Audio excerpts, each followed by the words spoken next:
నమస్తే అండి, welcome to VPR channel. ఈ వీడియోలో మనం BD first semester paper 6 yoga and understanding self important questions బ్రీఫ్గా ఎక్స్ప్లెయిన్ చేసుకున్నాం. ఇది అన్ని యూనివర్సిటీలకు యూజ్ అవుతుంది. ప్రతి యూనివర్సిటీకి సేమ్ పేపర్ ఉంటుంది, సేమ్ ప్యాటర్న్ ఉంటుంది. యోగా అండ్ అండర్స్టాండింగ్ సెల్ఫ్ మొత్తం 50 మార్క్స్కి ఉంటుంది. అందులో 35 మార్క్స్ ఏమో మనం థియరీ ఎగ్జామ్స్ సెంటర్కి వెళ్ళి రాస్తాం. 15 మార్క్స్ ఏమో మనకు కాలేజ్ వాళ్ళు ప్రొవైడ్ చేస్తారు అన్నట్టు. మనం రాసిన రికార్డ్స్కి, మనం చెప్పిన సెమినార్స్కి, మన అటెండెన్స్కి అన్నిటికి కలిపి 15 మార్క్స్ కాలేజ్ వాళ్ళు ప్రొవైడ్ చేస్తారు. మనం క్వశ్చన్ పేపర్ ప్యాటర్న్ చూసుకున్నట్టయితే పార్ట్ ఏ ఉంటుంది, పార్ట్ బి ఉంటుంది. ఇందులో పార్ట్ ఏలో మనకి ఎన్ని క్వశ్చన్స్ వస్తాయంటే పార్ట్ ఏలో మనకు 5 క్వశ్చన్స్ ఇస్తారన్నట్టు. 5 క్వశ్చన్స్లలో మనం 3 క్వశ్చన్స్ రాయాలి. త్రీ క్వశ్చన్స్ రాస్తే మనకు ఈచ్ క్వశ్చన్ క్యారీస్ 5 మార్క్స్ అన్నట్టు. 5 మార్క్స్ వస్తాయి. మొత్తం 3 × 5 = 15 మార్క్స్. 3 క్వశ్చన్స్ రాస్తే మనకు 15 మార్క్స్ వస్తాయి. నెక్స్ట్ మనం పార్ట్ బి చూసుకున్నట్లయితే పార్ట్ బిలో మనకి 4 క్వశ్చన్స్ ఇస్తారు. 4 క్వశ్చన్స్లలో మనం 2 క్వశ్చన్స్ అటెంప్ట్ చేయాలి. ఈచ్ క్వశ్చన్ క్యారీస్ 10 మార్క్స్ అన్నట్టు. టోటల్ 20 మార్క్స్ వస్తాయి. ఫస్ట్ మనం ఎగ్జామ్ హాల్లో వెళ్ళగానే మనకు 1.5 అవర్ ఉంటుంది కాబట్టి మనం లాంగ్ ఆన్సర్స్ రాయడానికి ట్రై చేయండి. ఫస్ట్ లాంగ్ ఆన్సర్సే రాయండి. లాంగ్ ఆన్సర్స్ రాస్తేనే షార్ట్ ఆన్సర్స్కి చిన్నగా రాసినా కానీ టైం సరిపోతుంది. అంటే ఒక పేజీ లేకపోతే 2 పేజీలు రాసినా ఏం కాదు. ఇది మాత్రం లాంగ్ ఆన్సర్స్ మాత్రం ఒక 3 పేజెస్ 4 పేజెస్ రాయడానికి ట్రై చేయండి. కన్ఫ్యూజ్ అవ్వకండి 3 అవర్స్ అని. ఇది మనకి ఓన్లీ 1.5 అవర్ మాత్రమే ఉంటుంది ఎగ్జామ్. సో స్లోగా రాయకండి, స్పీడ్గా రాయండి, మంచిగా రాయండి. ఇంపార్టెంట్ క్వశ్చన్స్ నేను both English medium and Telugu మీడియంలో ఇచ్చిన. ఫస్ట్ మనం ఇంపార్టెంట్ క్వశ్చన్స్ చూసే ముందు మనకు యోగాలో ఎన్ని యూనిట్స్ ఉన్నాయో తెలుసుకుందాం. First unit introduction and philosophical perspective of yoga. ఇందులో మనకి 4 సబ్ హెడ్డింగ్స్ ఉంటాయి. మనం దాని గురించి బ్రీఫ్గా ఎక్స్ప్లెయిన్ చేసుకున్నాం ఈ వీడియోలో. నెక్స్ట్ సెకండ్ యూనిట్ చూసుకున్నట్లయితే yoga practice and it's therapeutic values. ఇందులో మనకి 5 సబ్ హెడ్డింగ్స్ ఉంటాయి. దాని unit yoga fundamentals for health promotions. ఇందులో మనకి 5 సబ్ హెడ్డింగ్స్ ఉంటాయి. దాని గురించి ఇప్పుడు మనం బ్రీఫ్గా చూద్దాం. మొత్తం మనకి 3 యూనిట్స్ ఉంటాయి. 3 యూనిట్స్లలో సబ్ హెడ్డింగ్స్ ఉంటాయి. అందులో ఎవి ఇంపార్టెంటో మనము ఎవి ఎగ్జామ్స్లలో లాంగ్ వస్తాయి, ఎవి షార్ట్లో వస్తాయో మనం బ్రీఫ్. ఇక్కడ మనం ఫస్ట్ యూనిట్లో చూసుకున్నట్లయితే యోగా డెఫినేషన్ రాయండి. యోగా అనేది సాంస్క్రిట్ నుండి వచ్చింది అని రాయండి. దాని ఎయిమ్స్ ఏంటి అంటే ముఖ్య లక్ష్యాలు ఏంటి అంటే బాడీని, మైండ్ని మెరుగుపరుస్తుంది మరియు ఇంకా మైండ్ని అనేది ప్యూరిఫై చేస్తుంది అన్నట్టు. అది రాసేయండి. నెక్స్ట్ ఇక్కడ ఆబ్జెక్టివ్స్ అని ఉన్నది కదా. యోగా ముఖ్య ఉద్దేశాలు ఏంటి అంటే స్ట్రెస్ని తగ్గించడం, కాన్సన్ట్రేషన్ని పెంచడం, వాల్యూస్ని డెవలప్ చేయడం. ఇక్కడ మిస్కాన్సెప్షన్స్ చూద్దాం. మిస్కాన్సెప్షన్స్ అంటే అపోహలు అన్నట్టు. అపోహలు అంటే ఇప్పుడు మనము యోగా ఓన్లీ వృద్ధులు మాత్రమే చేస్తారని అపోహ పడుతుంటాం. కానీ యోగా వృద్ధులు మాత్రమే చేయరు, చిన్నపిల్లల నుంచి పెద్దవాళ్ళ వరకు ఎవరైనా చేయవచ్చు. మళ్ళీ యోగా అనేది బాడీ ఫ్లెక్సిబిలిటీ ఉన్న వాళ్ళు మాత్రమే చేయగలుగుతారు కావచ్చు, మనం చేయలేమేమో అని అనుకుంటూ ఉంటారు. కానీ బాడీ ఫ్లెక్సిబిలిటీ అనేది మనం చేస్తుంటే బాడీ ఫ్లెక్సిబుల్ అవుతుంది. కానీ ముందే మాత్రం బాడీ ఫ్లెక్సిబిలిటీ అనేది కాదు, అది చేస్తూనే అవుతుంది. అట్లా అపోహలు పడకూడదు అని అట్లా రాయండి మిస్కాన్సెప్షన్స్లో. ఇక్కడ మనం యోగా హిస్టరీ చూసుకున్నట్లయితే యోగా కొన్ని వందల చరిత్ర కలిగి ఉంది అన్నట్టు. యోగా అనేది ఎవ్రీ ఇయర్ మనం జూన్ 21 రోజు ఇంటర్నేషనల్ యోగా డేగా సెలబ్రేట్ చేసుకుంటాం. దాని గురించి హిస్టరీ అట్లా రాయండి. మనకి ఇందులో మనకి ఎయిమ్స్ అండ్ ఆబ్జెక్టివ్స్ అనేటివి 2 కలిపి మనకు షార్ట్ ఆన్సర్స్లో వస్తాయి. ఈ మిస్కాన్సెప్షన్స్ అనేటివి మనకు లాంగ్లో రావచ్చు. ఖచ్చితంగా ఒకసారి చూసుకోండి, లాంగ్లో వస్తుంది అది. నెక్స్ట్ సెకండ్ సబ్ హెడ్డింగ్ చూసుకున్నట్లయితే principles of yoga. Principles of యోగాలో మనకు 5 ఉంటాయి అన్నట్టు. అందులో ఫస్ట్ది త్రిగుణ అన్నట్టు. ఇక్కడ త్రిగుణాస్ అంటే ఏంటో తెలుసుకుందాం. త్రిగుణాస్ అంటే 3 అంటే 3 అని అర్థం, గుణాస్ అంటే గుణాలు, 3 గుణాలు అన్నట్టు. ఈ 3 గుణాలు అనేటివి ప్రతి మనిషిలో ఉంటాయి. ఫస్ట్ రాజస్, సత్వ, తామస్. ఈ 3 గుణాలు అనేటివి కంపల్సరీ ప్రతి మనిషిలో ఉండేటివే. సత్వ అంటే సత్యం పలకడం, ప్రశాంతంగా ఆలోచించడం, ప్రశాంతమైన మైండ్ అన్నట్టు. దాన్ని సత్వ అంటారు. నెక్స్ట్ ఇక్కడ రాజస్ అంటే ఏంటిదంటే ఉన్నత పదవి కోసం కష్టపడడం, కానీ ఎక్కువ సంపాదించాలనే ఆశ ఉండడం, అట్లా రాజస్ కిందికి వస్తుంది. ఎక్కువ ఆశతో ఉండడం అనేది రాజస్ కిందికి వస్తుంది. తామస్ అంటే ఏంటిదంటే లేజీగా ఉండడం, చాలా డల్గా బద్ధకంగా ఉండడం, అట్లా బద్ధకంగా ఉండి లేజీగా ఉండి పనులన్నీ వాయిదా వేస్తూ ఉంటే అది పని అనేది కాకుండా పోతుంది. బాధ్యత ఉండకపోవడం అనేది ఇక్కడ తామస్ కిందికి వస్తుంది. ఈ అంతర్కరణ చతుష్టయ గురించి మనము ఇప్పుడు ఎక్స్ప్లెయిన్ చేసుకుందాం. అంతర్కరణ చతుష్టయలో మనకి మొత్తం 4 ఉంటాయి. మానస్ ఉంటుంది, బుద్ధి ఉంటుంది, చిత్త ఉంటుంది, అహంకార అని ఉంటుంది. మానస్ అనేది ఏం చెప్తుందంటే అది మొత్తం థింకింగ్ చేస్తుంది అన్నట్టు. థింకింగ్ చేస్తుంది, డౌట్ పడుతుంది. మనకు ఏంటంటే ఏదైనా ఒక పని ఉన్నదనుకో, ఆ పని చేయాలా వద్దా అని డౌట్ పడుతూ ఉంటుంది. మరి బుద్ధి అనేది ఏం చేస్తుంది? బుద్ధి అనేది ఓకే డిసైడ్ చేసి ఓకే ఇది మంచి, ఇది చేయొచ్చు అని అట్లా డిసైడ్ చేస్తుంది అన్నట్టు. చిత్త అంటే ఏంటి అంటే ఇప్పుడు మనకు మెమొరీస్ని స్టోర్ చేస్తుంది. మన చైల్డ్హుడ్ మెమొరీస్ని కావచ్చు, లేకపోతే మనకు ఇంతకుముందుకు జరిగిన రీసెంట్ మెమొరీస్ కావచ్చు. అహంకార అంటేనేమో ఈగో అన్నట్టు. ఇవన్నీ అంతర్కరణ చతుష్టయ కిందికి వస్తాయి అన్నట్టు. ప్రిన్సిపల్స్ ఆఫ్ యోగాలో థర్డ్ది త్రిశరీర గురించి చూద్దాం. త్రిశరీర అంటే 3 శరీరాలు ఉంటాయి. ఒకటి స్థూల శరీర, సూక్ష్మ శరీర, కరణ శరీర. ఇందులో స్థూల శరీర అనేది మనకు బయట కనిపించే శరీరం అన్నట్టు. సూక్ష్మ శరీర అనేది మనకి లోపల ఎక్కడైతే మనం కలలు కంటాం చూడండి, నైట్ డ్రీమ్స్, అట్లా ఆలోచించడం, అట్లా కలలు కనేటివి, అది సూక్ష్మ శరీరంలో కిందకి వస్తాయి. కరణ శరీర అంటేనేమో అది లోపల ఉండేది. అది ఇవి 3 మనకు త్రిశరీర. 3 అంటే 3 శరీరాలు అన్నట్టు. ఇక్కడ మనం పంచకోశాలు అంటే ఏంటిదో చూసుకుందాం. పంచకోశాలు అంటే మొత్తం 5 కోశాలు అన్నట్టు. మన బాడీలో 5 కోశాలు ఉంటాయి. అవి ఏంటిదంటే అన్నమయ కోశ, ప్రాణమయ కోశ, మనోమయ కోశ, విజ్ఞానమయ కోశ, ఆనందమయ కోశ. ఈ 5 ఉంటాయి అన్నట్టు. ఈ 5 మనము వాటి గురించి రాయాల్సి ఉంటుంది. ఇది లాంగ్లో రావచ్చు, లేకపోతే షార్ట్లో కూడా అడగవచ్చు. ఇది ఒకసారి చూసుకోండి. అష్టచక్రాస్ అంటే మొత్తం 8 అన్నట్టు. అవి వీటి గురించి కూడా చూసుకోండి. వీడియో బాగా లెంతీగా అవుతుంది, అందుకే నేను తొందరగా ఎక్స్ప్లెయిన్ చేయడానికి ప్రయత్నం చేస్తున్నా. మేజర్ స్కూల్స్ ఆఫ్ యోగా అంటే డిఫరెంట్ పద్ధతులన్నిటినీ యోగా అంటారు. అందులో మేజర్ స్కూల్స్ ఆఫ్ యోగా అంటారు. అందులో ప్రతి పద్ధతి అనేది మనకి యూజ్ అయ్యేది. మనం ఫిజికల్గా, మెంటల్గా, స్పిరిచువల్గా గ్రోత్ అవ్వడానికి యూజ్ అవుతుంది.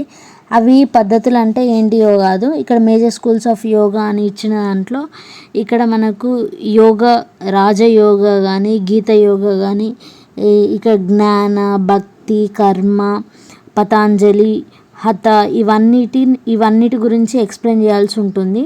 నేను ఇక్కడ పతాంజలి అంటే ఎవరు అంటే మహర్షి పతంజలి ఆయన ఫాదర్ ఆఫ్ యోగా అన్నట్టు. ఆయన ఒక బుక్ రాసిండు.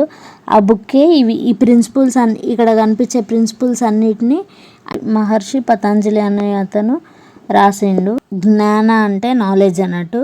అంటే అది ఫిలాసఫికల్గా థింకింగ్ చేస్తూ ఉంటుంది, రియలైజేషన్స్ని. భక్తి అంటే భక్తిని పెంచుతుంది అన్నట్టు. స్పిరిచువల్ డెవలప్మెంట్ అనేది జరుగుతుంది. కర్మ అంటే మన యాక్షన్స్ పైన డిపెండ్ అయి ఉంటుంది. పతాంజలి అనేటైన ఫాదర్ ఆఫ్ యోగా అని రాయండి. ఇక హత అంటే మనకు ఫిజికల్ డెవలప్మెంట్ని, ఫిజికల్ హెల్త్ని, మన బాడీని ప్యూరిఫై చేయడానికి యూజ్ అవుతుంది. ఇవన్నిటిని మేజర్ స్కూల్స్ ఆఫ్ యోగా అని అంటాం. Importance of yoga for healthy living.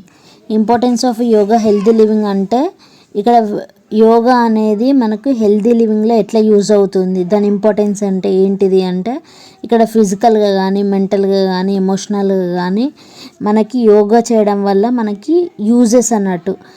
ఇప్పుడు ఫిజికల్గా ఎట్లా ఉపయోగపడుతుందంటే మనకు డయాబెటీస్, షుగర్ వ్యాధి రాకుండా చూస్తుంది. మెంటల్గా మనకి పాజిటివ్గా థింకింగ్ చేసేలా ఉపయోగపడుతుంది. ఎమోషనల్గా మన ఫ్రస్ట్రేషన్ని తగ్గిస్తుంది, పేషెన్సీని పెంచుతుంది అన్నట్టు, సెల్ఫ్ కాన్ఫిడెన్స్ అనేది ఇస్తుంది. నెక్స్ట్ ఇక్కడ చూసుకున్నట్లయితే మోడ్రన్ టైమ్స్ ఉన్నది, ట్రెడిషనల్ అని ఉన్నది. మోడ్రన్ టైమ్స్లలో ఇప్పుడున్న జీవన విధానంలో ఇప్పుడు ఎలా ఉంది మోడ్రన్ లైఫ్లో అంటే మనకు జాబ్స్ వల్ల స్ట్రెస్ ఎక్కువ ఉంటుంది. సాఫ్ట్వేర్ జాబ్స్ చాలామంది చేస్తూ ఉంటారు. అట్లా స్ట్రెస్ అనేది ఎక్కువ ఉంటుంది. ఆ స్ట్రెస్ని తగ్గించడానికి యోగా అనేది యూజ్ అవుతుంది ఈ మోడ్రన్ డేస్లో. మరి ట్రెడిషనల్ డేస్లో ఏంటిదంటే ట్రెడిషనల్ దాంట్లో ఇక్కడ మనకి జ్ఞాన, భక్తి, కర్మ, పతాంజలి, హత, రాజా అవన్నిటిని ఇవన్నీ ట్రెడిషనల్ కిందకు వస్తాయి అన్నట్టు. మనకి ఇక్కడ ఫస్ట్ యూనిట్లో ఎయిమ్స్ అండ్ ఆబ్జెక్టివ్స్ అనేది 4 మార్క్స్కి వస్తుంది. మిస్కాన్సెప్ట్స్ అనేది 10 మార్క్స్కి వస్తుంది. ఈ ప్రిన్సిపల్స్ ఆఫ్ యోగా అనేది 10 మార్క్స్కి వస్తుంది. మేజర్ స్కూల్స్ ఆఫ్ యోగా అనేది 10 మార్క్స్కి వస్తుంది. ఇక్కడ importance of yoga for healthy living అనేది 4 మార్క్స్కి వస్తుంది. ఇది ఫస్ట్ యూనిట్కి సంబంధించి. నెక్స్ట్ సెకండ్ యూనిట్ చూద్దాం. మనం ఇక్కడ సెకండ్ యూనిట్లో చూసుకున్నట్లయితే సూక్ష్మ వ్యాయామం, స్థూల వ్యాయామం గురించి, వాటి బెనిఫిట్స్ అవన్నీ రాయాల్సి ఉంటుంది. ఇక్కడ మనం సూక్ష్మ వ్యాయామం అంటే ఏంటిదో తెలుసుకుందాం. సూక్ష్మ వ్యాయామం అంటే చిన్న చిన్న ఎక్సర్సైజ్ చేయడం, కాళ్ళ నొప్పులు, జాయింట్ పెయిన్స్ కానీ లేకపోతే మజిల్ పెయిన్స్ కానీ అట్లా పోవడానికి చిన్న చిన్న ఎక్సర్సైజెస్ చేయడం. ఇక్కడ చూపించినట్లు నెక్ ఎక్సర్సైజెస్ కానీ లేకపోతే షోల్డర్ ఎక్సర్సైజెస్ కానీ నీ ఎక్సర్సైజెస్ కానీ ఇట్లా ఎక్సర్సైజెస్ చేసి బాడీని రిలీఫ్ చేయడాన్ని ఈ సూక్ష్మ వ్యాయామం అని అంటాం. మరి స్థూల వ్యాయామం అంటే ఏంటిదో చూసుకుందాం. స్థూల వ్యాయామం అంటే పెద్ద పెద్ద ఎక్సర్సైజెస్ చేయడం అన్నట్టు. ఇక్కడ మీకు ఒక పిక్చర్ చూపించినట్టు సేమ్ అట్లనే చేయడం. ఇంకా మనకు కొంచెం కష్టంగా ఉన్న వాటిని కూడా చేయడం, వాటిని స్థూల వ్యాయామం అంటాం. అది చేసినప్పుడు మనకు స్వెట్ రావడం, జంపింగ్ చేయడం లేకపోతే రన్నింగ్ చేయడం, అట్లా ఫిజికల్గా అది మంచి బెనిఫిట్స్ ఇస్తుంది అన్నట్టు. సూక్ష్మ వ్యాయామం, స్థూల వ్యాయామం అనేది ఇది 4 మార్క్స్కి వస్తుంది. అది చూసుకోండి. నెక్స్ట్ సెకండ్ చూసుకున్నట్లయితే ఇందులో ఆయుష్ అనేది కంపల్సరీ వస్తుంది. ఇది కూడా ఈ థర్డ్ది కూడా కంపల్సరీ వస్తుంది, ఏదైనా ఒకటి ఖచ్చితంగా వస్తుంది. ఇందులో ఏంటి అంటే సూర్య నమస్కారములు ఎట్లా చేస్తారు అనేది రాయాల్సి ఉంటుంది. దాని ప్రోటోకాల్ కూడా రాయాలి. ఇప్పుడు నేను ఎక్స్ప్లెయిన్ చేస్తాను మీకు ప్రోటోకాల్ అనేది ఎట్లా ఉంటుంది అనేది. ఇక్కడ ప్రోటోకాల్ అనేది చూసుకున్నట్లయితే మనకి ఇక్కడ ప్రేయర్ అనేది ఉంటుంది, ప్రేయర్ చేయాల్సి ఉంటుంది, ప్రార్థన అనేది ఉంటుంది అన్నట్టు ఇక్కడ యోగాలో. నెక్స్ట్ లూజనింగ్ ప్రాక్టీసెస్ అనేటివి ఉంటాయి. లూజనింగ్ ప్రాక్టీసెస్ అంటే ఏంటిదంటే చిన్న చిన్నగా మనము నెక్ మూమెంట్స్ కానీ, నీ మూమెంట్స్ కానీ లేకపోతే షోల్డర్స్ మూమెంట్స్ కానీ అట్లా చేయాల్సి ఉంటుంది. నెక్స్ట్ ఫస్టే పెద్ద పెద్ద ఆసనాలు చేయొద్దు. ఫస్ట్ చిన్న చిన్న చేసిన తర్వాతనే పెద్ద వాటికి వెళ్ళాలి. నెక్స్ట్ థర్డ్ది ఏంటిదంటే యోగా ఆసనాస్ అంటే పెద్ద పెద్ద ఆసనాలు చేయాలి. ఎందుకంటే ఫస్ట్ మనం చిన్న చిన్న చేసినాం కదా ఇక్కడ లూజనింగ్ ప్రాక్టీసెస్ అని, దాని తర్వాత పెద్ద పెద్ద ఆసనాలు చేయాలి. ఇక్కడ మనం 4th చూసుకున్నట్లయితే ప్రాణాయామ. ఈ ప్రాణాయామ అనేది పంచకోశాల ఒకటి అన్నట్టు. ఇది చేయడం వల్ల మనకు బ్రీతింగ్ టెక్నిక్స్, అంటే ఇది బ్రీతింగ్ టెక్నిక్స్ కిందకి యూజ్ అవుతుంది. అంటే మనకి స్ట్రెస్ రిలీఫ్ చేస్తుంది అన్నట్టు, మన బ్రీతింగ్ ప్రాబ్లమ్స్ని పోగొడుతుంది, ఆక్సిజన్ ఎక్కువ తీసుకుంటుంది, మంచిగా బాడీకి మొత్తం సప్లై చేస్తుంది. మెడిటేషన్ చేయడం వల్ల మన కాన్సన్ట్రేషన్ అనేది పెరుగుతుంది. లాస్ట్ది వచ్చేసి సంకల్ప ఆరు శాంతి మాత్ర అని ఉంటుంది. ఇది క్లోజింగ్ అన్నట్టు. ఫస్ట్ ఇక్కడ మనం దేంతో స్టార్ట్ చేసినాం, ప్రేయర్తో స్టార్ట్ చేసినాం. ప్రోటోకాల్ అనేది ప్రేయర్తో స్టార్ట్ చేసిన తర్వాత లూజనింగ్ ప్రాక్టీసెస్ అంటే మనకి చిన్న చిన్న ఎక్సర్సైజెస్ చేయాలి. నెక్ ఎక్సర్సైజెస్ కానీ, నీ ఎక్సర్సైజెస్, అట్లా షోల్డర్ ఎక్సర్సైజ్ చేసిన తర్వాత దాని తర్వాత మనం ఆసనాలు స్టార్ట్ చేయాలి. ఆసనాలు స్టార్ట్ చేసిన తర్వాత బ్రీతింగ్ అనేది ఇక ప్రాణాయామ అనేది చేయాల్సి ఉంటుంది. అది బ్రీతింగ్కి యూజ్ అయ్యేది. దాని తర్వాత మెడిటేషన్ అయితే మంచి కాన్సన్ట్రేషన్ పెరుగుతుంది.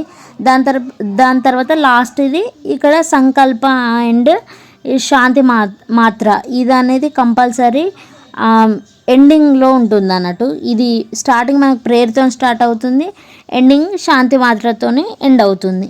ఇది ప్రోటోకాల్ అన్నట్టు. ఇక్కడ చూసుకున్నట్లయితే ఇవి స్టెప్స్ ఉంటాయి, ఒక 6 స్టెప్స్ ఉన్నాయి. ఇవి నేర్చుకోండి. సూర్య నమస్కారాలు 12 ఉంటాయి. ఆ 12టిని నేర్చుకోండి. ఇది ఇది లాంగ్ క్వశ్చన్ కిందకి వస్తుంది, ఇది లాంగ్ క్వశ్చన్ కిందకి వస్తుంది, ఇది లాంగ్ క్వశ్చన్ కిందకి వస్తుంది, ఇది షార్ట్ కిందకి వస్తుంది. నెక్స్ట్ ఇది షార్ట్ కిందకి వస్తుంది, ఇది కూడా షార్ట్ కిందకి వస్తుంది. ఇక్కడ ధ్యాన అంటే ఏంటిదంటే మెడిటేషన్ అన్నట్టు. మెడిటేషన్ చేయడం వల్ల మనకు కాన్సన్ట్రేషన్ అనేది పెరుగుతుంది. ఎమోషనల్గా బ్యాలెన్స్ ఉంటుంది అన్నట్టు. స్ట్రెస్ అనేది తగ్గిస్తుంది. దాని గురించి బెనిఫిట్స్, ప్రికాషన్స్ అవన్నీ రాయాల్సి ఉంటుంది, రాయండి. ఇక్కడ మనం 5th టాపిక్ చూసుకున్నట్లయితే షట్కర్మ అంటే షట్ అంటే 6 అన్నట్టు, ఈ కర్మ అంటే ప్రాక్టీసెస్ అన్నట్టు. మనము 6 టెక్నిక్స్ ఉంటాయి ఇందులో. వీటిని ప్రాక్టీస్ చేయాలి. అంటే ఆసనాస్ కానీ మెడిటేషన్స్ కానీ ప్రాక్టీస్ చేస్తే మనకు డైజెషన్ని ఇంప్రూవ్ చేస్తుంది. అది ఇందులో రాయాల్సి ఉంటుంది. ఇది మనకు వస్తే 4 మార్క్స్కి వస్తుంది, అంటే 3 మార్క్స్కి వస్తుంది ఇది వస్తే. 3rd unit yoga fundamental for health promotion. ఇందులో మనకి యోగా చేయడం వల్ల ఏమేమి బెనిఫిట్స్ ఉన్నాయి అనేటివి ఇందులో ఉంటుంది. సిస్టమ్స్ ఆఫ్ హ్యూమన్ బాడీ అంటే ఇప్పుడు మనకి యోగా ఆసనాలు చేయడం వల్ల డైజెస్టివ్ ప్రాబ్లమ్స్ అనేటివి తగ్గిపోతుంది.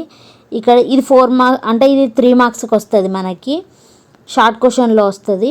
ఇక్కడ నెక్స్ట్ రెస్పిరేటరీ అంటే మనం రోజు డైలీ మనం ఒక 30 మినిట్స్ చేసినాం అనుకో యోగా, లేకపోతే మెడిటేషన్ చేస్తే మనము శ్వాస తీసుకుంటాం కాబట్టి మంచి ఆక్సిజన్ అనేది ఇంప్రూవ్ అవుతుంది అన్నట్టు.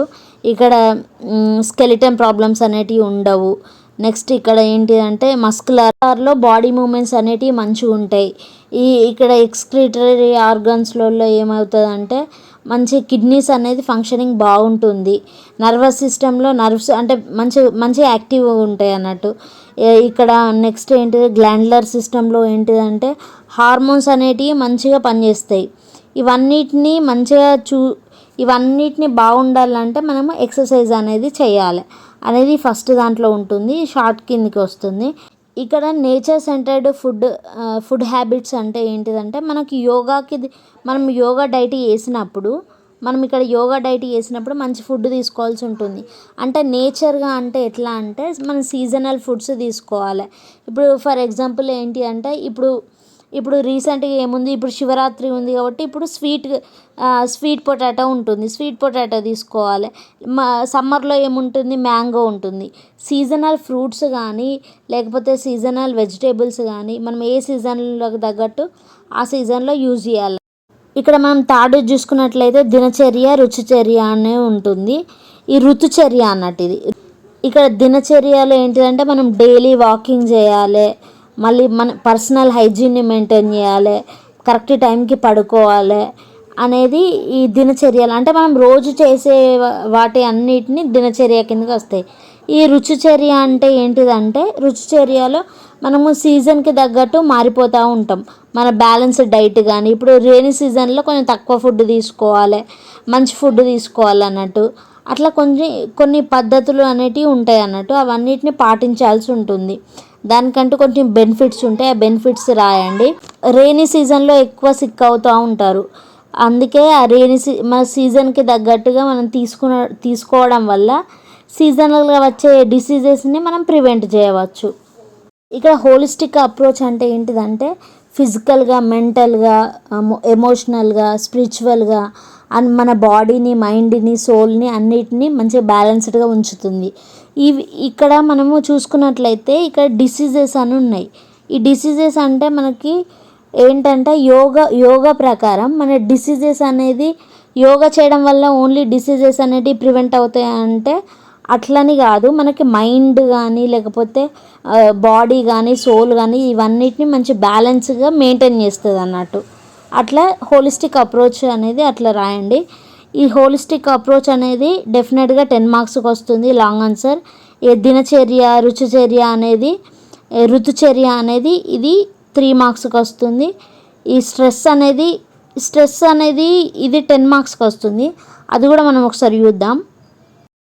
ఫోర్త్ పాయింట్ చూసుకున్నట్లయితే yogic management of stress and it's consequence, అంటే స్ట్రెస్ వల్ల మనకి ఏమవుతుందో చూద్దాం. స్ట్రెస్ అనేది మనకి స్ట్రెస్ అనేది ఎట్లా వస్తుంది అంటే ఏదైనా మన పని ఒత్తిడి కావడం కానీ, లేకపోతే అది వచ్చినప్పుడు మన మానసికంగా కానీ, లేకపోతే శారీరకంగా కానీ భయపడడం, లేకపోతే ఆందోళన పడడం, అట్లా ఒత్తిడికి గురవుతాం. అప్పుడు అయినప్పుడు బీపీ వస్తుంది, హెడేక్ వస్తుంది.